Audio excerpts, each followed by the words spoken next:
नमस्कार दोस्तों, मान हवा माइंड चैनल में आप सभी का स्वागत है। काफी मेहनत के बाद पार्ट 6 पूरा हो चुका है, तो बिना समय गवाए चलिए इस कहानी को आगे बढ़ाते हैं। ल्यूक जमीन पर एक जादुई घेरा बनाता है। कुछ देर देखने के बाद वह रुकता है। उसे लगता है कि अब तैयारी पूरी हो चुकी है। खदान के नीचे उसे एक छिपी हुई जगह मिल गई थी। वह चाहता था कि यहीं पर बिना किसी को पता चले वह अपना अनुष्ठान पूरा कर सके। लाकन परिवार में पुनर्जन्म लेने के बाद से ही ल्यूक का शरीर सामान्य नहीं था। पीढ़ियों से चले आ रहे अभिशाप के कारण उसका माना चक्र अस्थिर था।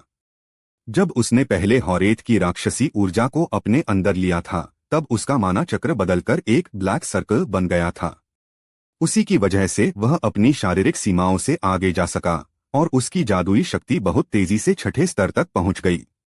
लेकिन स्कॉर्पियन सेना के साथ लड़ाई में ल्यूक ने अपनी भावनाओं पर नियंत्रण खो दिया। उसने जरूरत से ज्यादा माना इस्तेमाल कर लिया। इसका नतीजा यह हुआ कि उसके अंदर बना ब्लैक सर्कल फिर से टूटने की हालत में पहुंच गया। ल्यूक समझ गया कि अगर यह टूट गया तो उसका शरीर उसे संभाल नहीं पाएगा।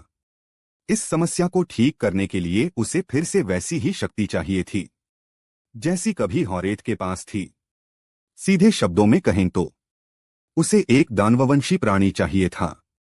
प्राचीन समय से काले जादूगर दानवों को बुलाते आए थे।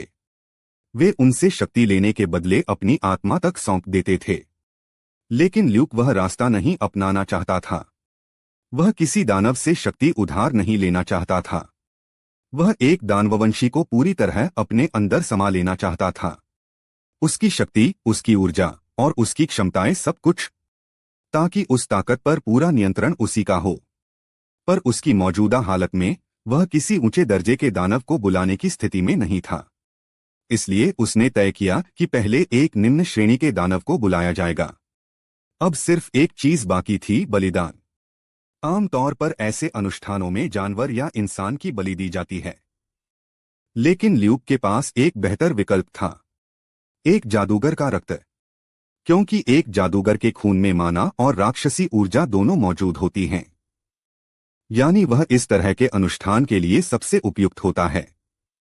ल्यूक बिना वजह किसी निर्दोष की जान लेना नहीं चाहता था, लेकिन उसके लिए यह बात भी विडंबना थी कि वह खुद कभी मानवता का विनाश चाहने वाला दानव राजा था। उसे अचानक याद आता है कि उसके समय में कुछ लोग ऐसे भी थे जो उसकी सोच से सहमत थे। सेमन के बाद बना अंधकार का संगठन। वे लोग इंसानों से निराश थे, लेकिन उन्होंने अपने नियम और सिद्धांत नहीं छोड़े थे। पुनर्जन्म के बाद ल्यूक ने उनका नाम फिर कभी नहीं सुना था। उसे लगा कि शायद वे उसके मरने के साथ ही खत्म हो गए। इसी बीच उसकी हालत और बिगड़ने लगती है। उसका शरीर कांप रहा था, माना का बहाव अस्थिर हो रहा था। ल्यूक समझ गया, अब देर करना खतरे से खाली नहीं। वह अपने घेरे के बीच खड़ा होता है और अनुष्ठान शुरू करता है। वह अंधकार से पुकार करता है, छायाओं से और अलग अलग आयामों से। वह एक दानव को बुलाने की प्रक्रिया शुरू करता है। रक्त अनुबंध के अनुसार अनुष्ठान आरंभ होता है। ल्यूक अनुष्ठान के घेरे के बीच खड़ा होकर मंत्र पूरा करता है। वह अंधकार से कहता है कि अपना अस्तित्व दिखाओ और रूप धारण करो। कुछ ही पलों में अजीब आकृतियां सामने आने लगती हैं। दिखने में वे डरावनी थीं, लेकिन ल्यूक समझ गया कि ये अभी भी निम्न श्रेणी के दानव हैं। उसका अनुमान था कि अगर केवल 3 ही हों तो वह बिना जादू के भी उनका सामना कर सकता है। लेकिन तभी स्थिति बदल जाती है।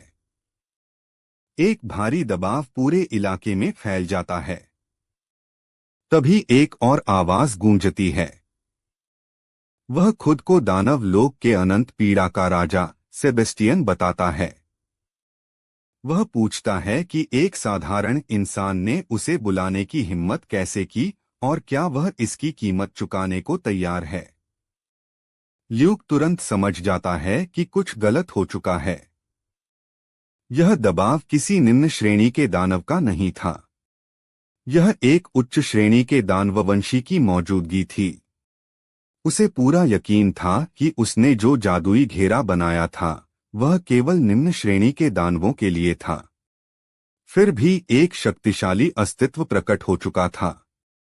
ल्यूक समझ गया कि उसकी मौजूदा हालत में किसी उच्च श्रेणी के दानव से लड़ना लगभग असंभव है, लेकिन वह उन्हें यूं ही छोड़ भी नहीं सकता था। अगर वे बाहर निकल गए तो आसपास का इलाका तबाह हो सकता था।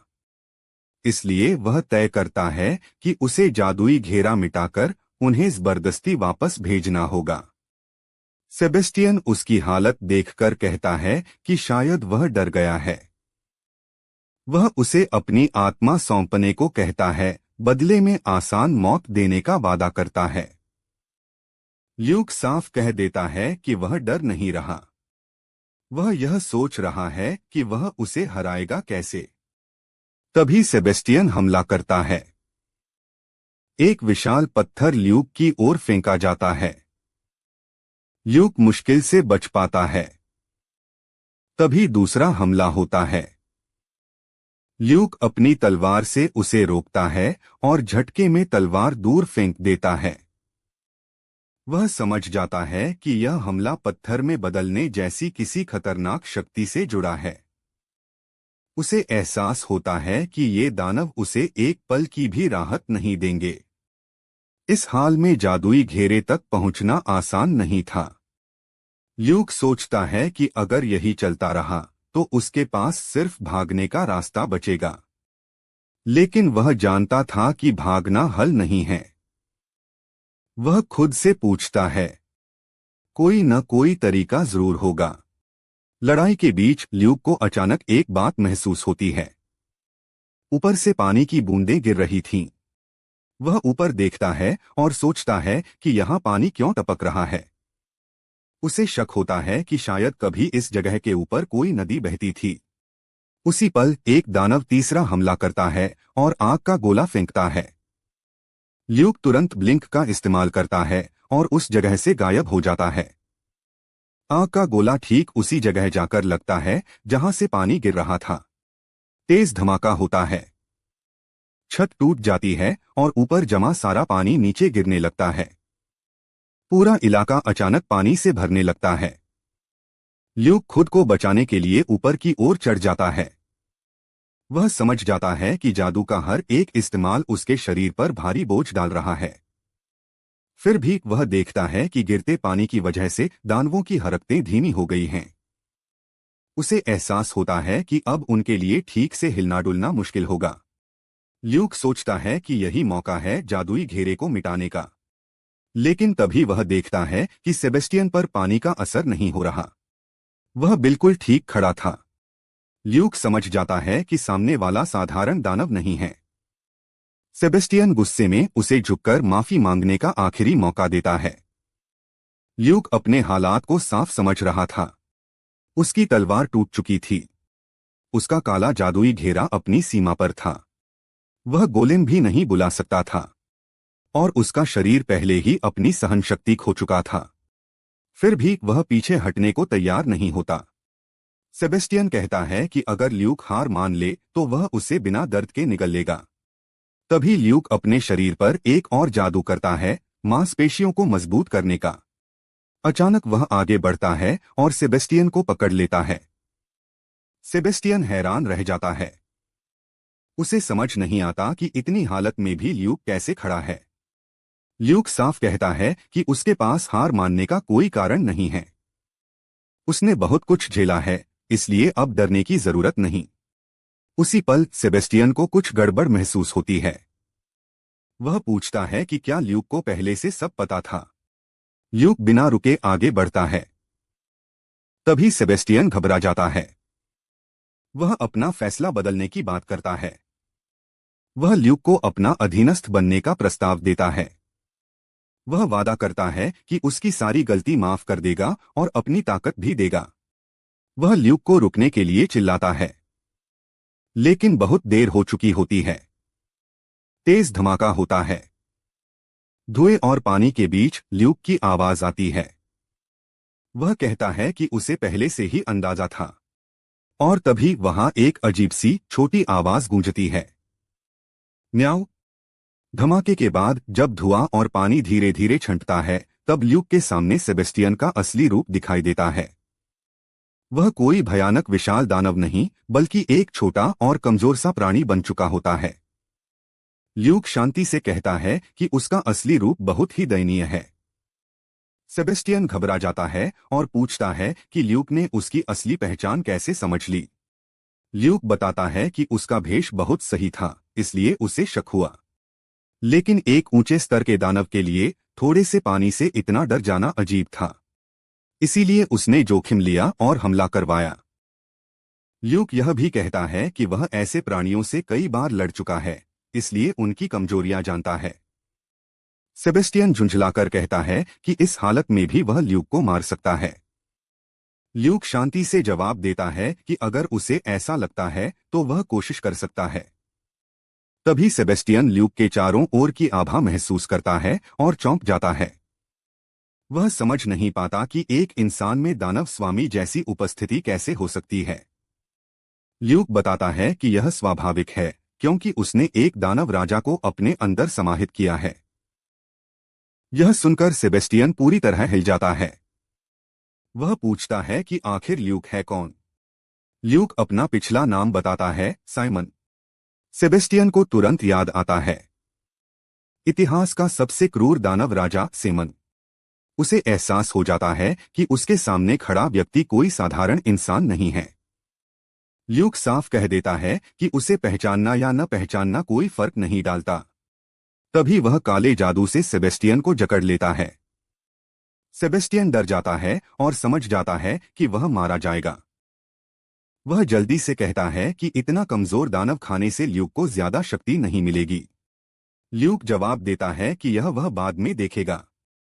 अब सेबेस्टियन अपना रवैया बदल देता है।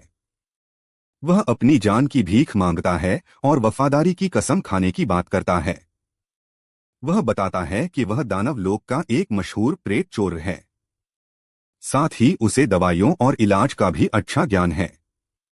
दवा, यह शब्द ल्यूक का ध्यान खींचता है।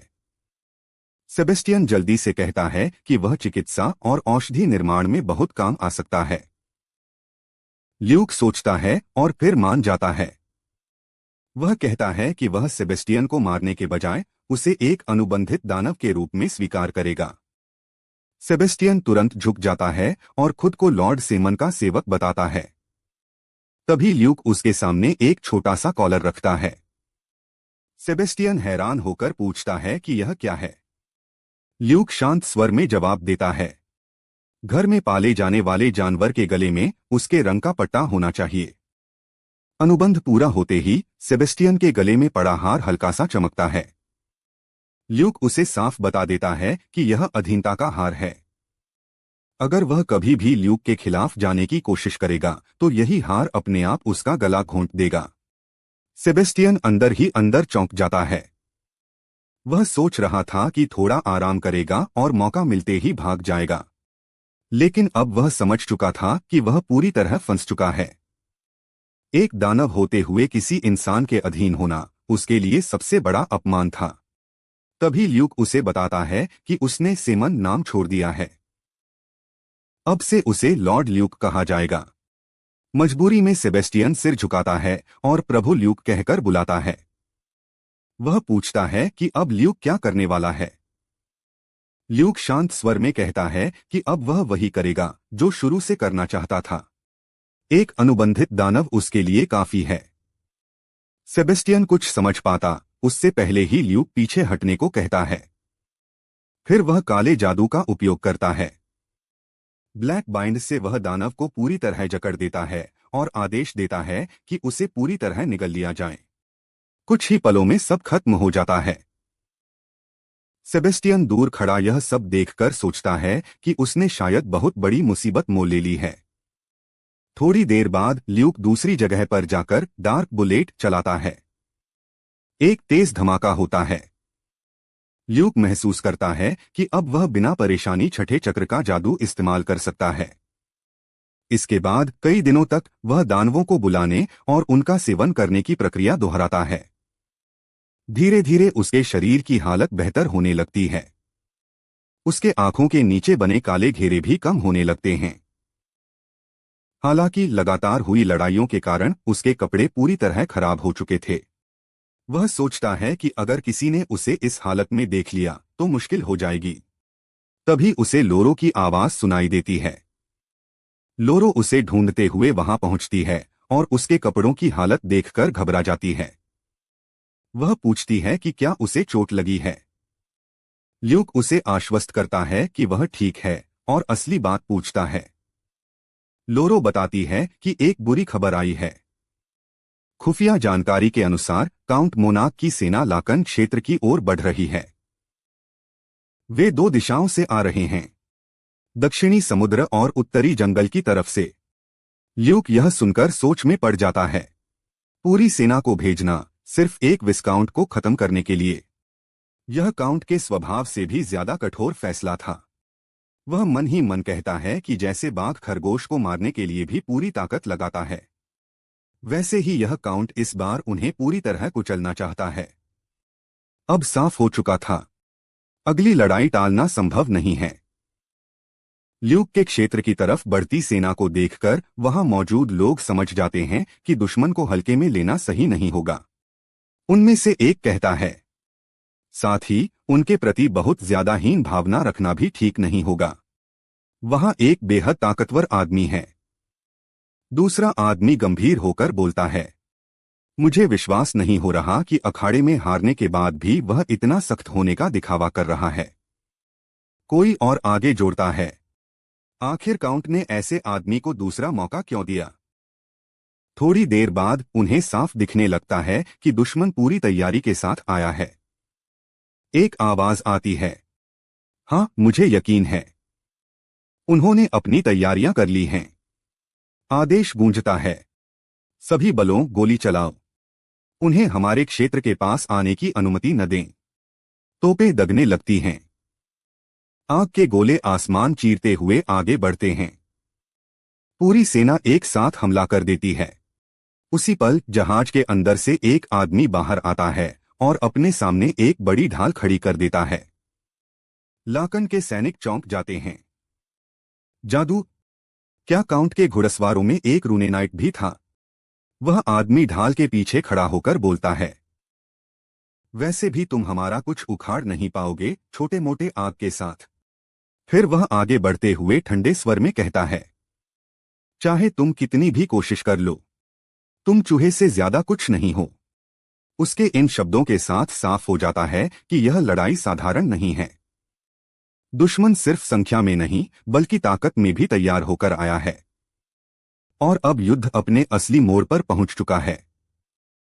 युद्ध के मैदान में सामने खड़ा व्यक्ति साधारण योद्धा नहीं था, वह एक रून नाइट था। रून नाइट वह होता है जो एक शूरवीर की शारीरिक शक्ति और जादू की आभा दोनों का स्वतंत्र रूप से उपयोग कर सकता है। जो लोग इन दोनों को एक साथ संभाल पाते हैं उन्हें यही उपाधि दी जाती है। ल्यूक उसे ध्यान से देख रहा था। उसके मन में विचार आता है, मैं पहली बार किसी रून नाइट को देख रहा हूं, लेकिन क्या वे वाकई इतने अद्भुत हैं? एक समय ऐसा भी था जब ऐसे लोग, जो न पूरी तरह शूरवीर थे और न पूरी तरह जादूगर, दोनों ही क्षेत्रों में अधूरे माने जाते थे और उन्हें नीचा समझा जाता था। लेकिन अगर वे विशालकाय जीवों से निपटने में कुशल हैं, तो इससे सब कुछ बदल जाता है। रून नाइट विशालकाय जीव के अंदर मौजूद जादुई पत्थर से जुड़ सकते हैं और उसकी शक्ति को अपने शरीर में उतार सकते हैं। और तब वे ऐसे प्राणी बन जाते हैं जो किसी जादुई मीनार के उच्च श्रेणी के जादूगरों के बराबर ताकत दिखा सकते हैं। उसी समय दुश्मन का रून नाइट हंसता है, हे। ऐसा लगता है कि आपने विशालकाय जहाजों से लदे बेड़ों को रोकने की पूरी कोशिश की। वह आगे बढ़ते हुए कहता है, लेकिन इन सब बातों का मेरे लिए कोई मतलब नहीं है। वह अपना हाथ उठाता है। फ्रोस्ट वेव, तेज ठंडी लहर फैलती है। पानी पल भर में जमने लगता है। समुद्र बर्फ में बदल जाता है। जो भी रास्ते में रुकावट डालने की कोशिश करता है, वह जमी हुई बर्फ के साथ टूटने लगता है। ल्यूक की सेना पीछे हटने लगती है। तभी दुश्मन की ओर से आवाज आती है, तो चलिए हमारे रास्ते में आने वाली बाधाओं के बारे में बात करते हैं। वह चारों ओर देखकर कहता है, सब कुछ साफ कर दिया गया है। फिर आदेश दिया जाता है, इन सबको खत्म कर दो। Yes sir. दुश्मन की सेना आगे बढ़ती है। रून नाइट शांत हंसी के साथ बोलता है, मुझे एक भव्य युद्ध की उम्मीद थी, लेकिन ऐसा लगता है कि चीजें बहुत जल्दी खत्म हो जाएंगी। फिर वह जोड़ता है, अगर आप थोड़ा और संघर्ष करें तो अच्छा होगा। दूर खड़ा ल्यूक स्थिति को देख रहा होता है। उसके मन में शक पैदा होता है, कुछ तो गड़बड़ है। वह सोचता है, हालांकि इतने सारे विशालकाय जीव निकट आ रहे हैं, उन्होंने एक भी विशालकाय आकृति नहीं भेजी है। आखिर उनकी योजना क्या है? उसी समय आदेश आता है, दूसरी तोपखाना इकाई तैयार। फायर। तोपें फिर से दगती हैं। आग के गोले दुश्मन की ओर उड़ते हैं। रून नाइट झुंझलाकर कहता है, क्या फिर से यही सब? एक बार कुछ नया सोचो। वह अपने चारों ओर ऊर्जा फैलाता है। कवच। एक जादुई परत उसके चारों ओर बन जाती है। वह साफ शब्दों में कहता है, इससे हमारा कुछ नहीं होगा। तोपों के गोले उस कवच से टकराकर बेअसर हो जाते हैं। और यहीं से यह साफ हो जाता है कि यह लड़ाई अब सामान्य युद्ध नहीं रही। अब मैदान में असली ताकत उतर चुकी है। अचानक युद्ध के मैदान में कुछ अजीब होने लगता है। दुश्मन की ओर से घबराई हुई आवाजें आती हैं। यह क्या है? शराब? धत? ये क्या है? क्या? आपने क्या किया? ये सब क्या हो रहा है यहां? वो विशालकाय हिल नहीं रहा। सैनिक देखते हैं कि विशालकाय जीव अचानक रुक गया है। उसका शरीर धीरे धीरे जकड़ने लगता है। धत तेरे की! ये तरल पदार्थ जम रहा है। यह क्या है? तरल पदार्थ हवा के संपर्क में आते ही सख्त होने लगता है। विशालकाय जीव के जोड़ जाम हो जाते हैं। उसके पैर जमीन से चिपक जाते हैं। ल्यूक की ओर से आवाज आती है, हमारे विरोधी भ्रमित हैं। अब हमारा मौका है। अटैक। तोपें फिर से चलती हैं। तीर और गोले जमे हुए दुश्मनों पर बरसने लगते हैं। दुश्मन सेना में अफरातफरी मच जाती है। भाग जाओ। योग्यता के रूप में मेरा शरीर हिल नहीं रहा। इनमें से एक भी मत चुकिए। आह! कई सैनिक जमीन पर गिरने लगते हैं। पीछे खड़ा सेबेस्टियन यह सब देखकर बड़बड़ाता है, हालात कितने खराब हो गए हैं। फिर वह खुद से बोलता है, मैं सोच रहा था कि वह इतनी जल्दी में क्यों था, लेकिन इसकी वजह यह थी, कुछ दिन पहले उस कमीने ल्यूक ने मुझे पकड़ लिया था और उसने एक विचित्र अनुरोध किया। सेबेस्टियन को ल्यूक की बात याद आती है। क्या आप एक ऐसा मजबूत गोंद बना सकते हैं जो किसी भी परिस्थिति में चिपक जाए? सेबेस्टियन आगे कहता है, बेशक यह असंभव है। यह एक ऐसा अनुरोध था जो मैंने पहले कभी नहीं सुना था। मेरी जीवित रहने की सदियों के दौरान ऐसा होना किसी भी तरह से संभव नहीं है, लेकिन ऐसा ही था। उसने मुझसे बहुत ज्यादा काम करवाया। मैं इस अपमान का बदला उससे जरूर लूंगा। फिर वह हल्की हंसी के साथ कहता है, खैर जो भी हो, इस महान सेबेस्टियन ने इसमें भूमिका निभाई, तो स्वाभाविक रूप से परिणाम ऐसा ही है। मुझे लगता है कि सब कुछ खत्म होने तक मैं थोड़ी देर सो जाऊंगा। उधर युद्ध का दृश्य देखकर कुछ लोग हैरान हैं। यह ऐसे कैसे संभव है? मैंने तो इस तरह की दवा के बारे में कभी सुना भी नहीं। एक अधिकारी गंभीर स्वर में कहता है, काउंट ने एक ही झटके में एक विशाल इकाई को बेकार कर दिया। क्या यह भी उनके परिवार में पीढ़ी दर पीढ़ी चला आ रहा कोई गुप्त हथियार है? लेकिन वह तुरंत जोड़ता है, फिर भी यह पर्याप्त नहीं है। उनमें से बड़ी संख्या में लोग मारे गए हैं, लेकिन अभी भी बहुत से लोग बचे हैं। उसकी नजर बीच में खड़े दो विशालकाय जीवों पर जाती है, विशेषकर बीच में बैठे वे दोनों। वे निश्चित रूप से मोनाक की सेना में नए नाइट ग्रेड के विशालकाय सैनिक हैं। वह धीरे से कहता है, मुझे लगता है कि हर किसी की अपनी अपनी खूबियां होती हैं।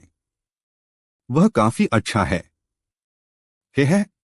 हालांकि इसके बावजूद भी यह पर्याप्त नहीं है। युद्ध अभी खत्म नहीं हुआ था। असल खतरा अब भी मैदान में खड़ा था। युद्ध का मैदान अभी शांत नहीं हुआ था। धुआं, टूटे जहाज और जमे हुए विशालकाय हर तरफ दिखाई दे रहे थे। तभी दुश्मन पक्ष का एक शक्तिशाली योद्धा आगे बढ़ता है। वह अपना डंडा दाईं तरफ घुमाता है और ठंडी आवाज में कहता है, वाटर स्ट्राइक। वह आगे जोड़ता है, मैं उन्हें एक ही झटके में ढेर कर दूंगा। डंडा हवा चीरता है और पानी की तेज धार तलवार की तरह आगे बढ़ती है। लेकिन उसी पल एक और आकृति बीच में आ जाती है। कौन कहता है? और तुरंत एक आवाज गूंजती है, फैंटोम स्वॉर्ड। एक तेज चमक होती है और पानी का हमला बीच में ही कट जाता है। दुश्मन योद्धा हल्की मुस्कान के साथ कहता है, ओह, एक दिलचस्प प्रतिद्वंद्वी सामने आया है। तथापि ऐसा लगता है कि तुम मुझसे छीन लिए जाओगे। ल्यूक के साथी थोड़ा पीछे हट जाते हैं। वे उस आदमी को देखते हैं जिसने अकेले हमला रोक दिया था। उनमें से एक धीमे से कहता है, क्या वह मेरी गति का मुकाबला कर सकता है? दुश्मन योद्धा सामने खड़े व्यक्ति को ध्यान से देखता है। आखिरकार तुम प्रकट हो ही गए। मैं इस दिन का लंबे समय से इंतजार कर रहा था। फिर वह थोड़ा चौंकते हुए कहता है, क्या? मैंने सुना है कि आपको बर्खास्त कर दिया गया है, लेकिन आप बिल्कुल भी अनफिट नहीं लग रहे हैं। आपको हराने का मौका मिलना जीवन में एक बार मिलने वाला अवसर है। इस बार मैं जरूर जीतूंगा। वह आगे व्यंग्य में जोड़ता है, आपने कहा था कि आप मेरी पहचान के बारे में बात नहीं करेंगे, लेकिन ऐसा लगता है कि आपने मुझे पहले ही बेच दिया है। क्या काउंट के सभी आदमी झूठे हैं? फिर वह हाथ उठाकर कहता है, मत लो, बहुत अहंकारी। खैर, अब कुछ नहीं किया जा सकता। सर मिलोन इस तरह की शारीरिक लड़ाइयों के लिए बिल्कुल उपयुक्त हैं। यह अफसोस की बात है, लेकिन मुझे लगता है कि मुझे इसी से काम चलाना पड़ेगा। वह चारों तरफ देखता है और कहता है, मुझे पता था कि लाकन परिवार गरीब है, लेकिन मुझे इस बात का दुख है कि मेरा प्रतिद्वंदी धातु के कबाड़ का एक पुराना ढेर है। तभी रीना का बटलर आगे आता है। उसकी आवाज शांत लेकिन भारी होती है। मुझे नीचा मत समझो। वोल्गा साम्राज्य के अंतिम नाइट कैप्टन के रूप में मैं अपनी जान की बाजी लगाकर तुम्हारा सामना करूंगा। दुश्मन जोर से हंसता है, हाँ, क्या कुछ मजेदार है? मुझे नहीं लगा था कि मुझे यहां इतना जाना पहचाना नाम सुनने को मिलेगा। मुझे इसकी बिल्कुल भी उम्मीद नहीं थी।